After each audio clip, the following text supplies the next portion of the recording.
Hello friends, welcome to Jo study club. ఈరోజు మనం ఈ వీడియో ద్వారా ఇండియన్ జోగ్రఫీ అనే సబ్జెక్ట్లో సిలబస్ అనేది ఏ విధంగా ఉంది, ఆ సిలబస్ అనుగుణంగా మనం ఏ అంశాలు చదవాలని చెప్పేసి తెలుసుకునే ప్రయత్నం చేద్దాం. ఓకే, గమనించండి. మన యొక్క గ్రూప్ 2 కోర్సులో కానీ ఎస్ఐ కానిస్టేబుల్ కోర్సులో కానీ ప్రతి అంశము చాలా క్లియర్గా క్షుణ్ణంగా అవసరమైతే మ్యాప్ పాయింట్లో మీ అందరికీ అర్థమయ్యే విధంగా అయితే క్లాసులు ఉంటాయమ్మా. రైట్. సో ఈరోజు మనం ఈ వీడియోలో మనం ఏం తెలుపుకుంటాం అంటే ఇండియన్ జోగ్రఫీ సిలబస్ కోసం. అయితే మనం ముందు చెప్పాను మీకు, ఏ సబ్జెక్ట్ అయినా సరే మార్క్స్ కోసం జరిగితే దానిపైన ఎక్కువ కాన్సన్ట్రేషన్ పెట్టలేము. మరి ఏం చేయాలి? టాపిక్ ఏంటి? ఇండియన్ జోగ్రఫీ అంటే మన ఇండియా గురించి వర్ణించడం కోసం తెలుసుకోవాలన్నమాట. అంటే గమనించడమ్మా, జోగ్రఫీ అంటే జియో అంటే ప్రదేశం, ఓకే, గ్రఫీ అంటే దాన్ని వర్ణించడం, ఒక ప్రదేశాన్ని గురించి వర్ణించడం. సో అందులో ఏంటిది? Indian geography. అయితే మన ఇండియా కోసం వర్ణించడం అనమాట. గమనించండి నాన్న, ఇప్పుడు మనం సబ్జెక్ట్ ని పక్కన పెట్టి మనం కేవలం దేనికోసం, మనం పుట్టిన గడ్డ మన దేశం కోసం తెలుసుకుంటా చెప్పేసి అదే మైండ్ తో సిలబస్ అనేది చదవడం స్టార్ట్ చేయండి. ఓకే, సో ఇప్పుడు మనం సిలబస్ మనం తెలుసుకునే ప్రయత్నం చేద్దాం. గమనించండి అన్న, సో ఇది మన యొక్క ఇండియా. ఓకే, సో ఇండియాకి సో మనకి ఇదేంటమ్మా, వెస్ట్, ఇది ఈస్ట్ వైపు, ఇది సౌత్ వైపు, ఇది నార్త్ వైపు. ఓకే, సో మనకి దీంట్లో ఉండే ఫస్ట్ టాపిక్ ఏంటంటే, ఓకే, ఫస్ట్ టాపిక్ చూడమ్మా, ఉనికి ఉంటుందమ్మా. ఉనికి, క్షేత్రీయ అమరిక. ఓకే, క్షేత్రీయ అమరిక. ఇండియన్ జోగ్రఫీలో ఫస్ట్ టాపిక్ ఏంటమ్మా, ఉనికి, క్షేత్రీయ అమరిక. అంటే ప్రపంచ పటంలో మన ఇండియా ఎక్కడ ఉంది, ఏ ఏ దేశాలతో సరిహద్దు ఉంది, ఏ ఏ జల సరిహద్దు కలిగి ఉంది, ఏ అక్షాంశాలు రేఖాంశాలు కలిగి ఉంది, దీంట్లో కర్కట రేఖ వెళ్తుందా, 23 డిగ్రీ రేఖ వెళ్తుందా, ఇలా ప్రతి అంశమును దీంట్లో ఇమిడి ఉంటాయి. అదే విధంగా ఆ ప్రాంతం యొక్క విస్తీర్ణం ఎంత, ఆ ప్రాంతంలో ఉన్న రాష్ట్రాలు ఏంటి, ఆ ప్రాంతంలో ఉన్న ఎన్ని జిల్లాలు ఉన్నాయి, ఎన్ని గ్రామాలు ఉన్నాయి, ఎన్ని మండలాలు ఉన్నాయి, ఇలా ప్రతి అంశం కోసం కూడా మనకి ఉంటాయమ్మా. గమనించండి ఏంటమ్మా, ఉనికి, క్షేత్రీయ అమరిక. రైట్. సో దీంట్లో మెయిన్ గా వచ్చేది ఏంటంటే, సో ఇది మన భారతదేశం.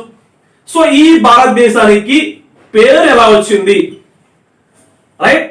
సో మనం తెలుసుకోవాల్సింది భారతదేశానికి ఆ పేరు వచ్చింది. సెకండ్ ఉండమ్మా, అక్షాంశాలు అంటే ఏ అక్షాంశాల మధ్య ఉంది, అదేవిధంగా ఏ రేఖాంశాల మధ్య ఉంది.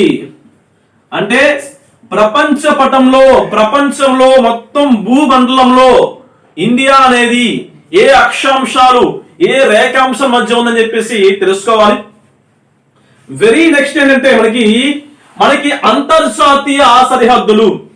ఓకే, అంటే అంతర్జాతీయ అంటే ఇతర దేశాలతో ఏ ఏ ప్రాంతం అనేది సరిహద్దు కలిగి ఉంది. రైట్. అంతర్జాతీయ సరిహద్దుల కోసం నేర్చుకోవాలమ్మా. ఓకే, అంతర్జాతీయ సరిహద్దులు. నెక్స్ట్, మన దేశం యొక్క విస్తీర్ణం ఎంత? ఓకే, మన దేశం యొక్క విస్తీర్ణం ఎంత, అదేవిధంగా మన దేశంలో ఉన్న రాష్ట్రాలన్నీ, కేంద్ర ప్రాంతాలని చెప్పేసి వాటి గురించి కూడా తెలుసుకోవాల్సిన అవసరం ఉంది. గమనించండి, మన దేశంలో ఉన్న రాష్ట్రాలన్నీ, కేంద్ర పాలిత ప్రాంతాలు అంటే మనం ఏం చెప్తామంటే 28 రాష్ట్రాలు, ఓకే, 8 కేంద్ర పాలిత ప్రాంతాలేనా? రైట్. సో విస్తీర్ణం అంటే టోటల్ గా మన దేశం యొక్క విస్తీర్ణం ఎంత ఉంది.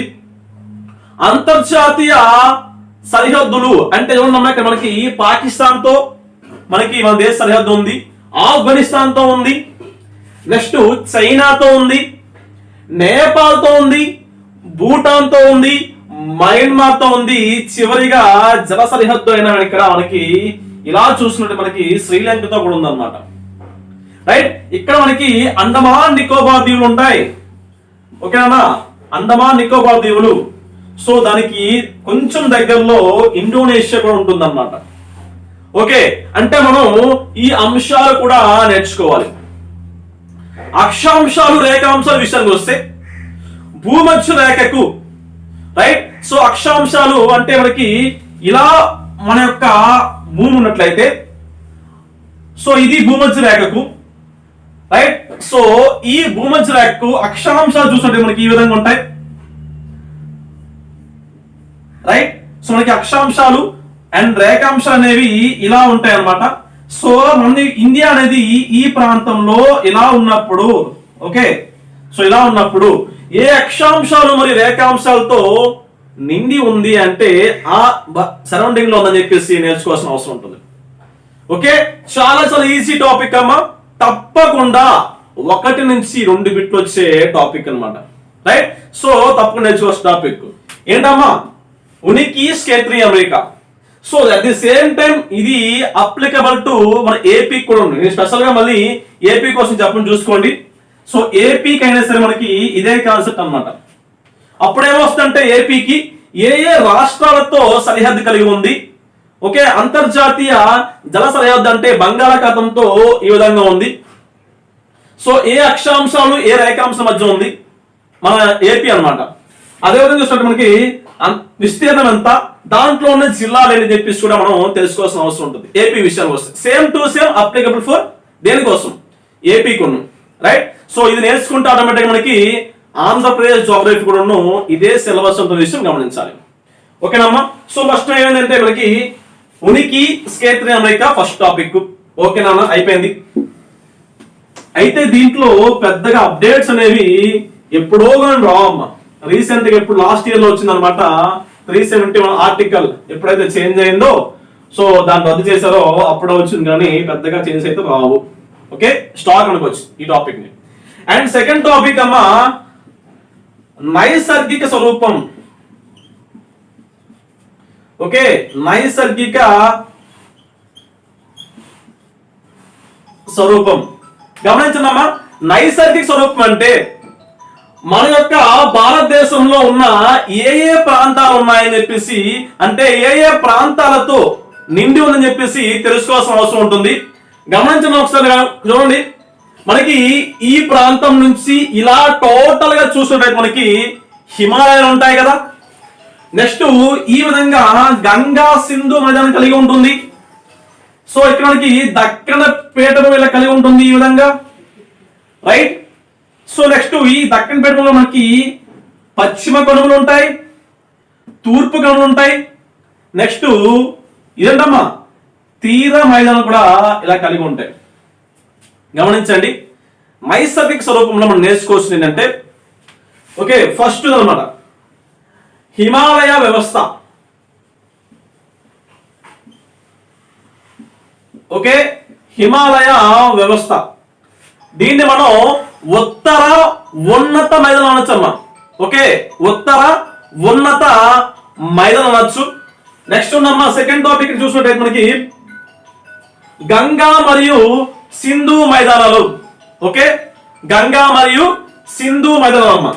గమనించండి, గంగా మరియు సింధు మరియు బ్రహ్మపుత్ర మైదానాలు రైట్. బ్రహ్మపుత్ర మైదానాలు అమ్మా, బ్రహ్మపుత్ర మైదానాలు. నెక్స్ట్ చూడండి అమ్మా, మూడోది ఏంటంటే ఇక్కడ గమనించండి ఏలేదమ్మా. సో ఈ ప్రాంతం నుండి ఇలాగ మనకి టోటల్ గా మొత్తం టోటల్ గా ఇలా హిమాలయాలు ఉంటాయి అనమాట. ఓకే, హిమాలయాలు ఉంటాయి, ఇక్కడ పూర్వాంచలు ఉంటాయి అనమాట. సో నెక్స్ట్ ఇలా ఉంటాయి అనమాట మనకి. మళ్ళీ ఎక్కడి నుంచి మళ్ళీ ఇలా కలిగి ఉంటది. సో ఇది గంగా సింధు గంగా ప్లస్ ఏంటంటే బ్రహ్మపుత్ర మైదానం. సో ఆ విధంగా కలిగి ఉంటుంది. నెక్స్ట్ ఈ ఇన్ బిట్వీన్ లో ఈ విధంగా మనకి ఓకే ద్వీపకల్పపీఠం ఉంటుంది. ఓకే, సో ఆ పీఠభూమి నేర్చుకోవాలి. రైట్, ద్వీపకల్ప పీఠభూములు. ఓకే, ద్వీపకల్ప పీఠభూములు నేర్చుకోవాలి. వెరీ నెక్స్ట్ ఏంటంటే మనకి దానిలో భాగంగా సెకండ్ ఏంటంటే ఈ తీర మైదానం అంటే సముద్ర ప్రాంతంతో, ఓకే, తీర ప్రాంతం కలిగి ఉన్న ప్రాంతాలు అన్నమాట. తీర ప్రాంతం గురించి, ఓకే, తీర మైదానాలు, తీర మైదానాల గురించి నేర్చుకోవాలి. దానిలో భాగంగా ఇక్కడ చూసినట్టు మనకి ఈ చివరికి వచ్చేసరికి ఇదేంటమ్మా ఎడారి ప్రాంతం. ఓకే, సో ఎడారి ప్రాంతం ఏంటమ్మా రాజస్థాన్. ఎడారి ప్రాంతం కోసం కూడా మనం నేర్చుకున్నాము. రైట్, సో నైసర్గిక స్వరూపం అనే టాపిక్ లో మనం నేర్చుకోవాల్సిన టాపిక్ ఏంటంటే హిమాలయ వ్యవస్థ గురించి నేర్చుకోవాలి, గంగా, సింధు, బ్రహ్మపుత్ర మైదానం నేర్చుకోవాలి, నెక్స్ట్ ద్వీపకల్ప పీఠభూముల గురించి నేర్చుకోవాలి, నెక్స్ట్ తీర మైదానం గురించి నేర్చుకోవాలి, నెక్స్ట్ ఎడారి ప్రాంతం గురించి కూడా నేర్చుకోవాల్సిన అవసరం ఉంటుంది. ఓకే, సో ఇది సెకండ్ టాపిక్ అన్నమాట. నెక్స్ట్ అమ్మ మనకి దీంట్లో చూసినట్లయితే మనం యాక్చువల్ గా జోగ్రఫీని 2 రకాలుగా మనం డివైడ్ చేసుకోవచ్చు. సో ఏదైతే స్టాక్ అన్నమాట, ఎప్పుడు స్టాక్ నుంచి వచ్చే బిట్స్ ఏ ఉన్నాయి, అప్డేట్స్ వచ్చే బిట్స్ అని చూస్తున్నాం అనమాట. ఓకే, సో భౌగోళిక పరంగా రైట్, సో భారతదేశ భౌగోళిక శాస్త్రం ఉంటే ఆర్థిక భౌగోళిక శాస్త్రం వేరే ఉంటుంది అనమాట. దాని గురించి నేర్చుకుందాం. సో మనకి నెక్స్ట్ థర్డ్ అమ్మ శీతోష్ణ స్థితి. ఓకే, శీతోష్ణ స్థితి. ఓకే, శీతోష్ణ స్థితి. రైట్, మనకి ఎన్ని కాలాలు ఉంటాయంటే చెప్తాం, వానాకాలం, ఎండాకాలం, శీతాకాలం. కానీ సో అంతర్జాతీయ ఏదైతే ప్రామాణిక ప్రకారం టోటల్ మనకి 4 కాలాలు ఉంటాయమ్మా. సో అవేంటంటే మనకి 1 శీతాకాలం, 2 వేసవి కాలం, ఓకే, వేసవి కాలం, అండ్ 3 రైట్ నైరుతి ఋతుపవన కాలం. రైట్, నైరుతి ఋతుపవన కాలం. 4వది, ఓకే, 4వది ఈశాన్య ఋతుపవన కాలం. సో ఈ 4 అంశాలు కూడా నేర్చుకున్నట్టు ఇంకో అంశం కూడా నేర్చుకోవాలి. అదేంటంటే 5వది ఋతుపవనాలను ప్రభావితం చేసే అంశాలు. ఓకే, ఋతుపవనాలను ప్రభావితం చేసే అంశాలు కూడా మనం నేర్చుకోవాల్సిన అవసరం ఉంటుంది. ఓకే, శీతాకాలం, వేసవి కాలం, నైరుతి ఋతుపవన కాలం, ఈశాన్య ఋతుపవన కాలం, నెక్స్ట్ ఋతుపవనాలను ప్రభావితం చేసే అంశాలు. ఓకే, ఎల్ నీనో, లా నీనో. రైట్, సో ఒకటి వరద కోసం చెప్పినట్టయితే ఇంకోటి కరువు కోసం చెప్తుంది అనమాట. రైట్, గమనించండి మనకి మన యొక్క ఇండియాలో, ఓకే, మనకి ఇండియాలో ఈశాన్య ఋతుపవన కాలంలో ఒక ప్రాంతంలో ఎక్కువ వర్షపాతం పడుతుంది. తర్వాత నైరుతి ఋతుపవన కాలంలో ఇంకో ప్రాంతంలో ఎక్కువ వర్షాలు పడతాయి అన్నమాట. మీకు అర్థమవుతుందా? గమనించండి, చాలా ఈజీ అమ్మా, ఏం లేదు. ఇదేంటమ్మా, east, west, okay, south, north. Okay, so మనకి ఆనవాయి చాలా ఈజీ, ఆనవాయి. ఓకే, ఆనవాయి. So east, south, west. ఒకసారి ఇంకా బాగా పేరు రాస్తాను ఇక్కడ కన్నా. చాలా చాలా ఈజీగా మీకు ఎప్పుడు దిక్కుల కోసం పెద్దగా కన్ఫ్యూజ్ అవ్వాల్సిన అవసరం లేదు. చూడన్నా, ఈస్ట్ అమ్మాయి, తూర్పు, పడమర, దక్షిణ, ఉత్తర. ఓకే, సో దీన్ని మనం ఆన్ నా వా ఈ. ఆ అంటే ఆగ్నేయం, నా అంటే నైరుతి, వా అంటే వాయువ్యం, ఈ అంటే ఈశాన్యం. ఓకే, సో మనం దీన్ని ఏమంటే మనం south east, okay, south west, north west, north east. ఇప్పుడు నైరుతి ఋతుపవనం అంటే సో ఇలా వచ్చిందమ్మా. ఓకే, సో ఇలా అన్నమాట. సో అంటే ఈ ప్రాంతం గుండా ఋతుపవనాలు ఏర్పడి సో ఇలా వచ్చి ఇక్కడున్న ఏవైతే ఏమున్నాయమ్మా అక్కడవి ఏంటవి హిమాలయాలను ఢీకొని అట్నుంచి మనకి ఎప్పుడైతే ఆ ఘర్షణ వల్ల తిరిగి వచ్చి అల్పపీడనం ఏర్పడి ఈ చుట్టూ ఉన్న ప్రాంతాలు ఏవైతే రాష్ట్రాలు ఉన్నాయో అక్కడ వర్షాలు పడతాయి. మన యొక్క ఏపీలో కూడా ఉన్న ఈ నైరుతి ఋతుపవన కాలంలో కొన్ని జిల్లాల్లో ఎక్కువ వర్షపాతం పడితే ఈశాన్య ఋతుపవన కాలంలో మరికొన్ని జిల్లాల్లో ఎక్కువ వర్షపాతం పడుతుంది అనమాట. రైట్, సో ఇవన్నీ మనం క్లాస్ లోకి ఎంటర్ అయిన తర్వాత క్లియర్ గా నేర్చుకుందాం. Okay, don't worry. సో ఇది థర్డ్ టాపిక్ అయింది కదా. నెక్స్ట్ చూడండి అన్న. సో నెక్స్ట్ చూస్తే నెక్స్ట్ ఫోర్త్ టాపిక్ నదీ వ్యవస్థ.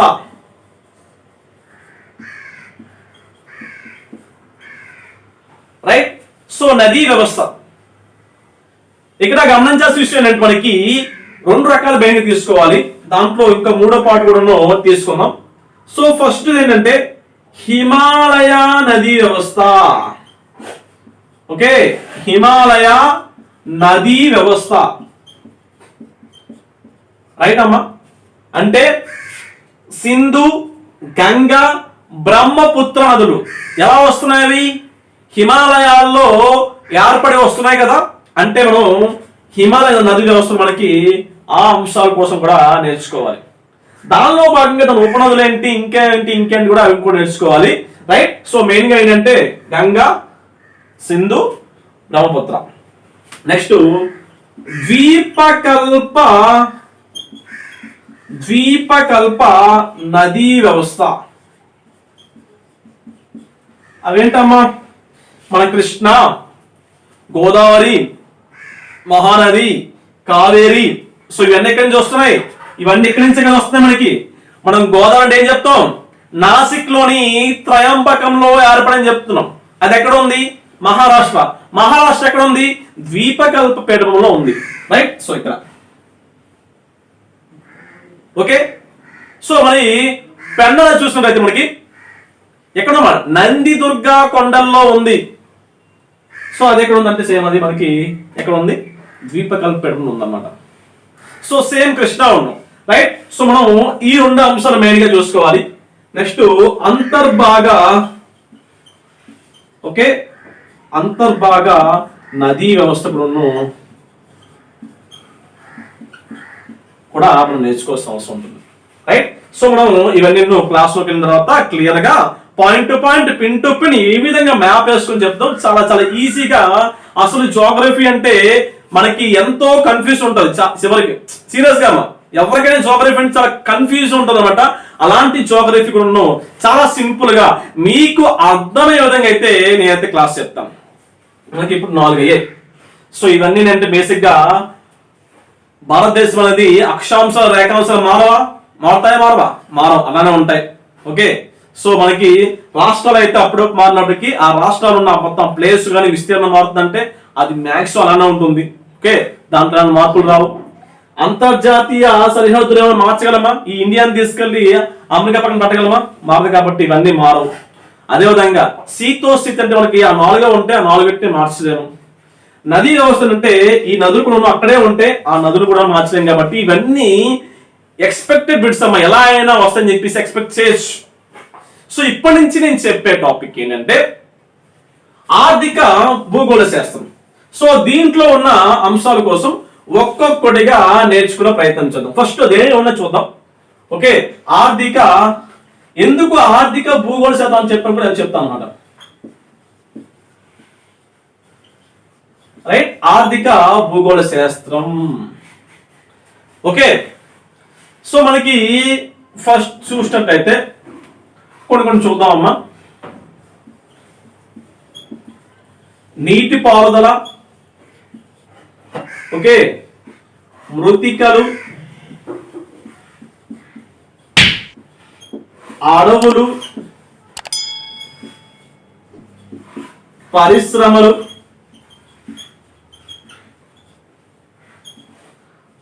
ఖనిజ సంపద,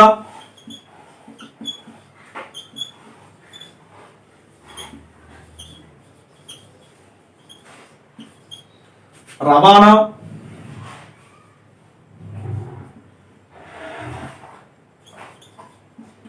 జనాభా,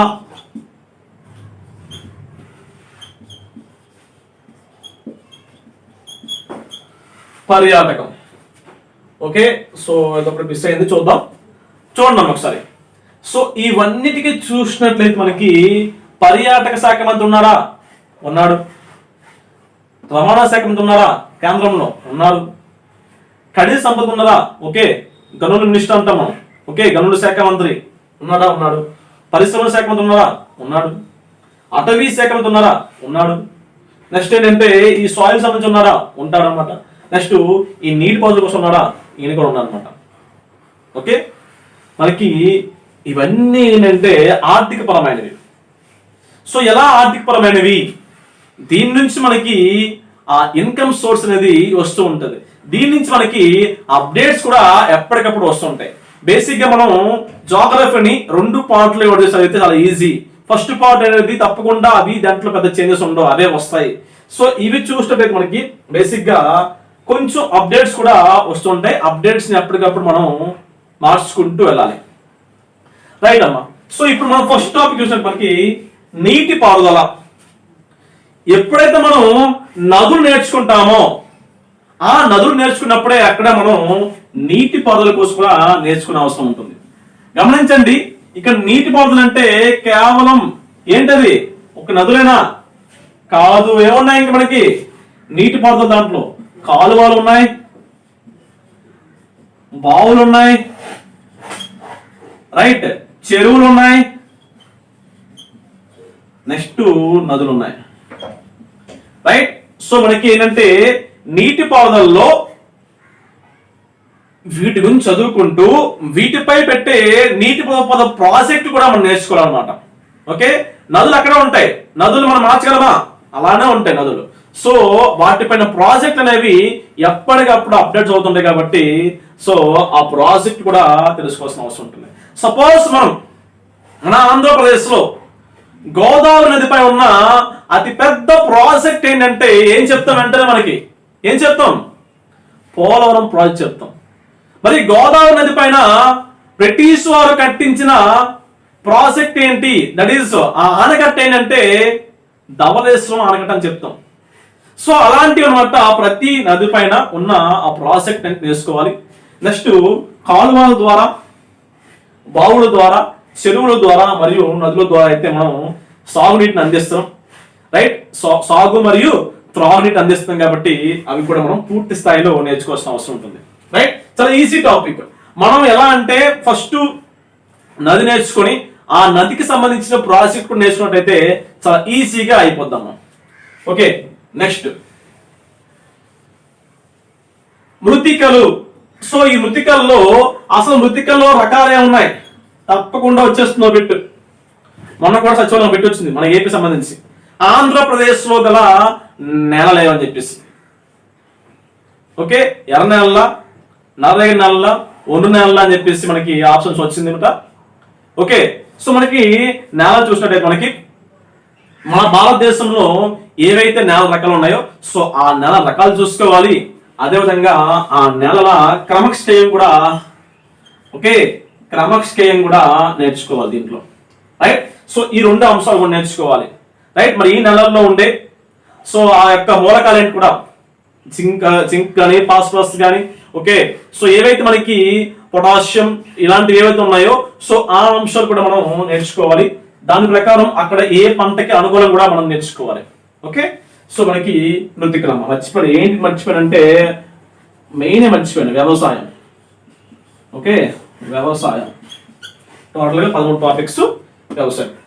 నెక్స్ట్ అమ్మ అడవులు. సో ఈ అడవుల విషయానికి వస్తే అడవుల రకాలేంటి? మన భారతదేశంలో ఉన్న అడవుల రకాలేంటి? ఓకే, మనకి లాస్ట్ టైం చూసినట్టు మనకి భారతదేశంలో మన అడవులు అంటే మ్యాంగ్రూవ్స్ అన్నమాట. సో మ్యాంగ్రూవ్స్ ఫారెస్ట్ ఏ రాష్ట్రంలో ఎక్కువ ఉందని చెప్పి ఇచ్చారు, లేకపోతే ఏ ప్రాంతంలో ఇచ్చారు వస్తాయి అన్నమాట. ఎక్కడ ఉన్నాయి అడవులు అంటే సుందర్బాన్. ఎక్కడ? అది వెస్ట్ బెంగాల్. ఓకే, అంటే మన భారతదేశంలో ఉన్న అడవులు ఏంటి? అవి సతత హరిత అరణ్యాల, చిట్టడవుల, మడ అడవుల, ఆకురాల్చ అడవుల. సో ఈ అడవుల రకాలు కూడా నేర్చుకోవాలి. నెక్స్ట్ ఈ అడవుల రకాలు కూడా నేర్చుకున్న తర్వాత దీంట్లో మనకి మెయిన్ గా వచ్చిందంటే వన్యప్రాణ సంరక్షణ కోసం నేర్చుకోవాలి. రైట్. సో దానిలో భాగంగా ఈ అటవీపరమైన చట్టాలు ఏమైనా కూడా అవి కూడా నేర్చుకోవాల్సిన అవసరం ఉంటుంది. మనకి ఇవన్నీ నేర్గాలంటే మనకి ఎకానమీతో కూడా లింక్ అవుతాయి అమ్మా, సీరియస్ గా. So Indian geography that is related to Indian economy, AP geography that related to AP economy. మనం ఎప్పుడైతే ఈ టాపిక్ నేర్చుకున్నట్లయితే ఆటోమేటిక్ గా అది కూడా మనకి రిలేటెడ్ గా వస్తుంది. మనం మోడర్న్ హిస్టరీతో పాటు జోగ్రఫీ నేర్చుకున్నట్లయితే ఏ టాపిక్ అయినా సరే చాలా ఈజీగా అర్థమవుతుంది. ఎవరైతే ఈ టాపిక్ అనేది అంతంత మాత్రం నేర్చుకుంటే అక్కడ మనకి ఏమీ అర్థం కాదన్నమాట. రైట్. సో మనకి అడవుల విషయంలో నెక్స్ట్ ఏం చెప్పామా, వన్యప్రాణి సంరక్షణ కేంద్రాలు అంటే మనకి బయోస్ఫియర్స్ ఏమున్నాయి, ఓకే, హాట్ స్పాట్స్ ఏమున్నాయి, వన్యప్రాణి సంరక్షణ కేంద్రాలు ఏమున్నాయి. సో ఇవన్నీ నేర్చుకున్న తర్వాత వాటిపైన రిపోర్ట్స్ అనమాట, వన్యప్రాణి సంరక్షణ పైన రిపోర్ట్స్ అనమాట. ఏ రిపోర్ట్స్ ఉన్నాయి, పులులు కానీ, లెపార్డ్స్ కానీ, ఎలిఫెంట్స్ కానీ, ప్రతి దాని కూడా అక్కడ మనకు ఉంటాయి అనమాట. రైట్. సో అది కూడా నేర్చుకోవాల్సిన అవసరం ఉంటుంది. నెక్స్ట్ అమ్మా పరిశ్రమలు. సో ఈ టాపిక్ విషయానికి వస్తే చాలా ఈజీగా ఉంటుంది టాపిక్ అనమాట. మనకి ఈ పరిశ్రమ విషయానికి వస్తే ఆల్రెడీ నేను ఏపీ జాబ్ క్లాస్ చెప్పాను. అటవీ ఆధారిత పరిశ్రమలు, ఓకే, ఫస్ట్ ఖనిజ ఆధారిత పరిశ్రమలు, వ్యవసాయ ఆధారిత పరిశ్రమలు, ఈ మూడు ఉంటాయి. దీంతో పాటు కుటీర పరిశ్రమ కూడా నేర్చుకోవాలి. అయితే మనకి దీని నుంచి బిట్స్ ఎలా వస్తాయంటే భారతదేశంలో మొట్టమొదటిసారిగా ఈ పరిశ్రమ ఎప్పుడు ఎక్కడ స్థాపించారు, లేదా ఈ పరిశ్రమకు ప్రసిద్ధి గల ప్రాంతం ఏది. సో ఇలాంటి బిట్స్ వస్తాయి. First recent. సో మెయిన్ గా ఈ టాపిక్స్ పైన కాన్సన్ట్రేషన్ చేస్తే మనకి ఈ పరిశ్రమ టాపిక్ కూడా చాలా ఈజీగా అయిపోద్దమ్మా. నెక్స్ట్ ఉన్నమ్మా ఖనిజాలు. రైట్. సో ఖనిజాలు అంటే మనకు బాగా గుర్తొచ్చింది ఏంటంటే బొగ్గు. రైట్. సో మనకి మెయిన్ గా చూసినట్టే మనకి ముడి ఖనిజాలు ఏవవుతున్నాయో, సో ఆ ఖనిజాలు అనేవి ఎక్కడెక్కడ ఏం దొరుకుతున్నాయి, సో ఏ ప్రాంతం దొరుకుతున్నాయి, ఓకే, నీస్, సిస్ట్ అని చెప్పేసి మనకి ఎన్నో ఖనిజాలు ఉన్నాయి, మాంగనీస్. ఓకే. సో ఈ ఖనిజాలు ఏంటి, ఆ ఖనిజాలకి ఏ ప్రాంతంలో ప్రసిద్ధి, ఓకే, ఆ ఖనిజాలకు సంబంధించి పూర్తి ఇన్ఫర్మేషన్ కూడా మనకి నేర్చుకోవాల్సిన అవసరం ఉంటుంది. నెక్స్ట్ ఉందమ్మా రవాణా విషయానికి వస్తే చాలా ఈజీ. 4 టైప్స్ రవాణా వ్యవస్థ. ఒకటి రోడ్డు రవాణా వ్యవస్థ, రైట్. 2 రైల్వే రవాణా వ్యవస్థ. 3 వాయు రవాణా. 4 జల రవాణా. రైట్. సో ఈ 4 రవాణా వ్యవస్థ కోసం మనం నేర్చుకోవాల్సిన అవసరం ఉంటుంది. చాలా ఈజీనమ్మా. దాంట్లో చూడండి మనకి రవాణా వ్యవస్థలో, రోడ్డు రవాణా వ్యవస్థలో నార్మల్ గా అంతర్జాతీయంగా, ఓకే, సో అంతర్జాతీయంగా ఏమైనా ఆ రవాణా వ్యవస్థ కలిగి ఉందా. మన జాతీయం చూసినట్టయితే మనకి NH1 నుంచి చూసినట్టయితే NH1, 2, 3, 4, 5, 6 అని చెప్పేసి ఉంటాయి. మన రాష్ట్రంలో ఆ రాష్ట్ర రవాణాలు ఉంటాయి, జిల్లాలో జిల్లా రవాణాలు ఉంటాయి. అంటే ఏంటంటే ఎక్కడెక్కడ ఏ రవాణా వ్యవస్థ, రోడ్స్ ఎలా ఉన్నాయని చెప్పేసి కూడా వర్ణించేదే మనకి ఏంటంటే ఫస్ట్. రైట్. సో అదేంటంటే రోడ్డు రవాణా వ్యవస్థ. ఇవన్నీ మనం ఎలా నేర్చుకుందాం, మ్యాప్ పాయింట్ లో నేర్చుకుందాం. నెక్స్ట్ రెండోదేనమ్మా రైలు రవాణా వ్యవస్థ.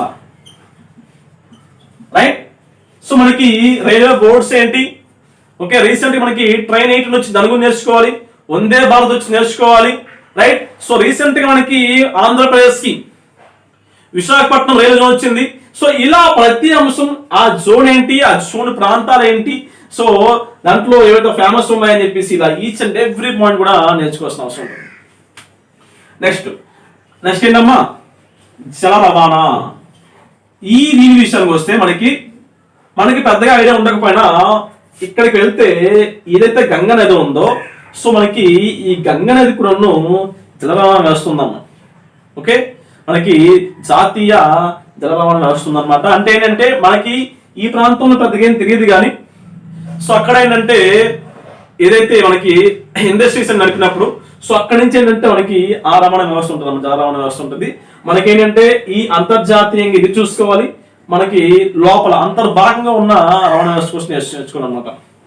నెక్స్ట్ అమ్మా వాయు రవాణా, ఇది తెలిసిందే. సో ఎక్కడెక్కడ ఏ పోర్ట్స్ ఉన్నాయి, ఏమున్నాయి, ఎలా ఉన్నాయి, ఐ మీన్ ఏ పోర్ట్స్ ఉంటాయి కదా, సో అవి ఏమున్నాయి, సో ఎలా ఉన్నాయి, వాటి సంగతి ఏంటని చెప్పేసి ప్రతి అంశం కూడా నేర్చుకోవాల్సిన అవసరం ఉంటుంది. అది మనం దాని క్లాస్లో చూద్దాం. నెక్స్ట్ జనాభా విషయానికి వస్తే రీసెంట్ గా జనాభా లెక్కల ప్రకారం మన భారతదేశంలో ఉన్న జనాభా ఎంత, మహిళలు ఎంతమంది, పురుషులు ఎంతమంది, అక్షరాస్యత ఎంత, పిల్లల మరణాల శాతం ఎంత, ఓకే సో పలానా క్యాస్ట్ వాళ్ళు ఎంత ఉన్నారు, హిందువులు ఎంత ఉన్నారు, ఇండియాలో అయితే హిందువులు ముస్లిమ్స్ ఎంత చూస్తారు, మన యొక్క ఏపీలో అయితే ఎస్సీ జనాభా ఎంత, ఎస్టీ జనాభా ఎంత, ఓకే రిమైనింగ్ బీసీ జనాభా ఎంత అని చెప్పేసి ఇలా ఈచ్ అండ్ ఎవ్రీ పాయింట్ ఉంటుంది అన్నమాట ఇక్కడ మా జనాభాలో.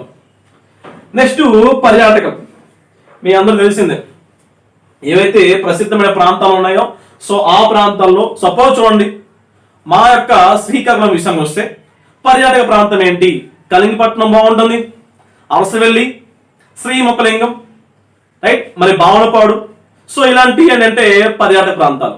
మా పక్కన ఇంకా తేనెలాపురం, ఓకే ఏమొస్తాయి మనకి సైబీరియన్ పక్షులు వస్తాయి. అలాగేంటంటే పర్యాటక ప్రాంతాలు అలా మన దేశంలో ఎక్కడెక్కడ ఏ పర్యాటక ప్రాంతాలు ఉన్నాయని చెప్పేసి కూడా నేర్చుకోవాల్సిన అవసరం ఉంటుంది. నెక్స్ట్ వెరీ వెరీ ఇంపార్టెంట్ వ్యవసాయం. మనకి ముద్ద లోపల దిగాలంటే తప్పకుండా కావాల్సిందేమో వ్యవసాయం. సో ఈ వ్యవసాయం గురించి చూసినట్టయితే మనకి వ్యవసాయం రకాలేంటి, సో ఆ పంటల్లో రకాలేంటి, రైట్, సో ఆ పంట రకాలతో పాటు సో ఒక పంట ఏ ప్రాంతంలో ఏ పంట ఎక్కువ పండుతుంది, తక్కువ పండుతుంది, ఉత్పత్తి ఎంత, ఉత్పాదకత ఎంత అని చెప్పేసి కూడా నేర్చుకోవాల్సిన అవసరం ఉంటుంది. గమనించండి అమ్మా, ఉత్పత్తి అంటే ఎంత అమౌంట్ అనేది ఉత్పత్తి చేసే ఉంటుంది, ఉత్పాదకత అంటే తక్కువ ప్లేస్ లో ఎంత ఎక్కువ ఉత్పత్తి చేసావో దాన్ని ఉత్పాదకత అంటారు. ఉత్పత్తి అంటే టోటల్ బల్క్ వస్తుంది అనమాట, రైట్. సో ఏ కాలంలో ఏ పంట ఉంటుంది, నార్మల్ మనకి శీతోస్థితి అని చూసుకుంటే మనకి 4 కాలాలు ఉన్నాయి. ఏంటంటే శీతాకాలం, వేసవికాలం, నైరుతి ఋతుపవన కాలం, ఈశాన్య ఋతుపవన కాలం. మరి పంట రకాలంటే మనం చూస్తుంటే మనకి ఏముంటాయి, రబీ కాలం, ఓకే ఖరీఫ్ కాలం అని చెప్పేసి మనకు వస్తాయి అన్నమాట. సో అలా దాంట్లో ఉన్న అంశాలను నేర్చుకోవాలి. ఎప్పుడైతే ఇవి నేర్చుకుంటామో మనకి చాలా చాలా ఈజీగా మనకి ఏది అర్థమవుతుందంటే తప్పకుండా మనకి ఏపీ ఎకానమీ మరి ఇండియన్ ఎకానమీ చాలా ఈజీగా అర్థమవుతుందమ్మా. ఎప్పుడైతే మనం జాగ్రఫీ మీద పట్టుంటే ఎకానమీ అనేది చాలా ఈజీగా అర్థమవుతుంది. అయితే కానీ జాగ్రఫీ ఈజీగా నేర్చుకోకపోతే చాలా కష్టంగా ఉంటుంది. చాలా నేమ్స్ ఉంటాయి. మీరు హిమాలయ వ్యవస్థకు చూసినట్టయితే మీకు అక్కడ మీకు మైండ్ బ్లాక్ అయిపోద్ది అనమాట. ఆ నేమ్స్ మనం ఎప్పుడు వినం, ఎప్పుడు మనకి కళ్ళ చూసి కూడా ఉండదు అనమాట. కానీ అవన్నీ మీకు మీ కళ్ళ ముందు కనిపించేలాగా మ్యాప్ పాయింట్ లో చెప్పే ప్రయత్నం చేస్తాం. ఓకే, నా ఉద్దేశం ఒకటే అమ్మా, నా దగ్గరికి రాకముందు నువ్వు ఎలా అన్నా ముందు అనవసరం. నా నుంచి బయటకు వెళ్ళినప్పుడు ఎంతో కొంత నేర్చుకుని అది నీ లైఫ్ కి ఉపయోగపడే విధంగా ఉండాలి. సో అదే కాన్సెప్ట్ తో నేను ఇక్కడ ఉన్నాను, క్లాసెస్ చెప్తున్నాను. అయితే కొంతమంది నీ ఆ టీచింగ్ చూసి సార్ మీ ఎక్స్పీరియన్స్ అంటే అడుగుతారు. ఎక్స్పీరియన్స్ అనేది డజంట్ మ్యాటర్ అమ్మా. మీకు సబ్జెక్ట్ అనేది ఇస్తున్నామా లేదా, సబ్జెక్ట్ ఇచ్చినప్పుడు ఎక్కడైనా పాయింట్ మిస్ చేస్తే మనం అడగండి. చాలా మందికి ఏంటంటే మీ క్లాస్ చెప్పాలంటే ఎక్స్పీరియన్స్ ఫ్యాకల్టీ ఉంటే మాత్రం యాక్సెప్ట్ చేస్తారు, దాన్ని అయితే పక్కన పెట్టండి. సో నాకు ఎక్స్పీరియన్స్ లేకపోవచ్చు, 1 year 1.5 year ఎక్స్పీరియన్స్ అంతే. కానీ మీకేం కావాలో అది నాకు తెలుసు. మీకు ఎలా అర్థమైతే ఎలా అర్థమైతే చెప్తుందో అని చెప్పేసి అంటే ఎలా చెప్తే అర్థమవుతుందో అది నాకు తెలుసు అనమాట. అదే విధంగా మీకు ప్రతి క్లాస్ కూడా చెప్పడం జరుగుతుంది, రైట్. మనకి చాలా ఈజీగా సిలబస్ అర్థమైంది కదా. గమనించండి అన్న, ఎవరికైతే సిలబస్ అర్థమైతే సిలబస్ గుర్తుంటే సగం సిలబస్ కంప్లీట్ అయిపోయినట్టే. ఎందుకంటే ఒకసారి మనం సిలబస్ మన మైండ్ రన్ అవుతుందమ్మా. ఓకే, సిలబస్ రన్ అవుతుందంటే ఓకే ఈ టాపిక్ అయిపోయింది, ఈ టాపిక్ ఇంకా అవ్వలేదు. సో ఈ టాపిక్ నాకు బాగా గుర్తుంది, ఈ టాపిక్ ఇంక గుర్తులేదు, ఈ టాపిక్ లో బిట్స్ నేను చేయలేకపోతున్నాను, సో దీనిపైన ఎక్కువ ప్రాక్టీస్ చేయాలి. మనకి ఎప్పుడైతే సిలబస్ పైన అవగాహన ఉంటుందో సగం సిలబస్ మనం కంప్లీట్ చేసినట్టే. అందుకే నేను మళ్ళీ చెప్తున్నాను, సిలబస్ పైన పట్టు తెచ్చుకో. ఆ సిలబస్ తెలిస్తే నీకు నువ్వు ఉద్యోగం కొట్టడానికి చాలా ఈజీగా ఫస్ట్ స్టెప్ అనేది సక్సెస్ఫుల్గా వేసినట్టు అనమాట. రైట్. సో ఐ హోప్ మీ అందరికీ అర్థమైంది అనుకుంటున్నాను. సో కమింగ్ క్లాసెస్ నుంచి ఉనికి స్కేత్రి అమెరికా అనే క్లాస్ అనేది అప్లోడ్ అవుతాయి. నాదొక చిన్న రిక్వెస్ట్ ఏంటంటే, మీరు ఆల్రెడీ మన యొక్క క్లాసెస్ తీసుకున్నారు. మన క్లాసెస్ మీకు నచ్చినట్లయితే, ఇన్ కేస్ మీరు కొత్త వాళ్ళైతే క్లాసెస్ అనేది జాయిన్ అయ్యే ప్రయత్నం చేయండి. ఆల్రెడీ తీసుకున్నట్లయితే మీ ఫ్రెండ్స్ కూడా రెఫర్ చేయండి. మనం చేసే ప్రయత్నం అనేది ఎంతో మంది నిరుద్యోగులకి ఉద్యోగాలు తీసుకుని చెప్పేసి నా యొక్క ఆకాంక్ష. అలా అని చెప్పేసి వాళ్ళు మీకేం పోటీ అవ్వరమ్మా. ఎందుకంటే మీరు గ్రూప్ 2 ప్రిపేర్ అయితే వాళ్ళు డిఎస్సి అవ్వచ్చు, ఇంకో ఎస్ఐ కానిస్టేబుల్ అవ్వచ్చు, ఇంకో రైల్వే అవ్వచ్చు. ఒక్కొక్కరు ఒక్కొక్క ప్లాట్ఫామ్ ఉంటుంది అనమాట. అందరికి ఒకటే జాబ్ ఉండదు కదా. సో వాళ్ళు ఎంచుకునే ప్లాట్ఫామ్ లో వాళ్ళు సక్సెస్ అవ్వాలంటే మనం అంటే వాళ్ళు కొంచెం హెల్ప్ చేసినట్లయితే, మన సబ్జెక్ట్ ద్వారా ఆ సబ్జెక్ట్ వాళ్ళకి అందించినట్లయితే చాలా ఈజీగా సక్సెస్ అవుతారు. మన జోష్ స్టడీ క్లబ్ ద్వారా కమింగ్ నోటిఫికేషన్ లో 500 ఉద్యోగాలు సాధించాలనే ఒక కళ అనేది నెరవేరుతుంది అనమాట. Okay, thank you so much. Have a nice day.